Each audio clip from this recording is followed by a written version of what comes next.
যেসব নারীরা বোরকা পরিধান করে তারা স্বাধীন নয় এবং তাদের জীবন কালাবাদুরের জীবন বলে মন্তব্য করেছেন কথিত লেখক মহিউদ্দিন মোহাম্মদ, যে কিনা এবার ঢাকা বিশ্ববিদ্যালয়ের কেন্দ্রীয় ছাত্র সংসদ ও হল সংসদ নির্বাচনে জাতীয়তাবাদী ছাত্র দলের আবিদুল ইসলামের পক্ষে ভোটও চেয়েছেন। আবার সেই পোস্ট শেয়ার করেছেন ছাত্রদল কেন্দ্রীয় সভাপতি রাকিবুল ইসলাম রাকিব। মহিউদ্দিন মোহাম্মদ তার ভেরিফাইড ফেসবুক প্রোফাইলে এক পোস্টে আবিদুল ইসলাম খানের জন্য ভোট চান। সেখানে তিনি লেখেন, ডাকসুতে ভিপি পদে চোখ বুজে আবিদকে ভোট দাও। আমার একাধিক পাঠক ও অনুরাগী ভিপি পদে প্রতিদ্বন্দ্বিতা করছে, তাদের সবার জন্য শুভকামনা। কিন্তু ইন্টারনাল সকল জরিপ বলছে আবিদ ছাড়া অন্য কারো জয়ের সম্ভাবনা নেই। সুতরাং ভোট নষ্ট করো না। প্রতিদ্বন্দ্বী প্রার্থীদেরও বলবো, আবিদকে ভোট দাও। নিজে জেতার চেয়ে ঢাকা বিশ্ববিদ্যালয়কে জেতানো বেশি জরুরি। আবিদ জিতলে ঢাকা বিশ্ববিদ্যালয় জিতবে।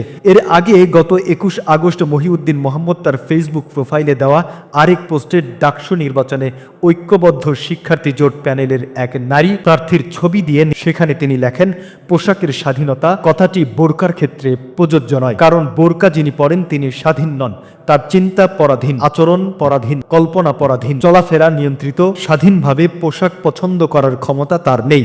যেহেতু ধর্ম ও সমাজের ভয় তিনি কাটিয়ে উঠতে পারেন না এবং ভীতির ঊর্ধ্বে ওঠার চেষ্টাও করেন না, তাই তার পছন্দের সীমা নির্ধারিত হয় ভয় দ্বারা। তার আগের দিন 20 আগস্ট তার ফেসবুক প্রোফাইলে করা আরেকটি পোস্টেও তিনি ঐক্যবদ্ধ শিক্ষার্থী জোটের নারী প্রার্থীদের ছবি দিয়ে সেখানে তিনি লেখেন, বলা হইতেছে মেয়ে লোককে আধুনিকতার নামে সৌন্দর্য দেখাইয়া বেড়াইতেছে। আমি বলি, যাহা দেখাইয়া বেড়ানো যায় তাহাই সৌন্দর্য, অন্ধকারে যাহা লুকাইয়া রাখা হয় তাহা সৌন্দর্য নয়।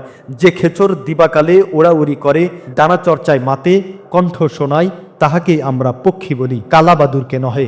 আহাম্মক বৃন্দ, আল্লাহর উপর মিথ্যা আরোপ করিয়া আল্লাহ যে কথা বলেন নাই সে কথা আল্লাহর নামে চালাইয়া, অর্থাৎ যদি স্পষ্ট করিয়া বলি, নিজেরাই আল্লাহ সাজিয়া নারীদিগের ওপর কালাবাদুরের জীবন চাপাইয়া দিতেছে।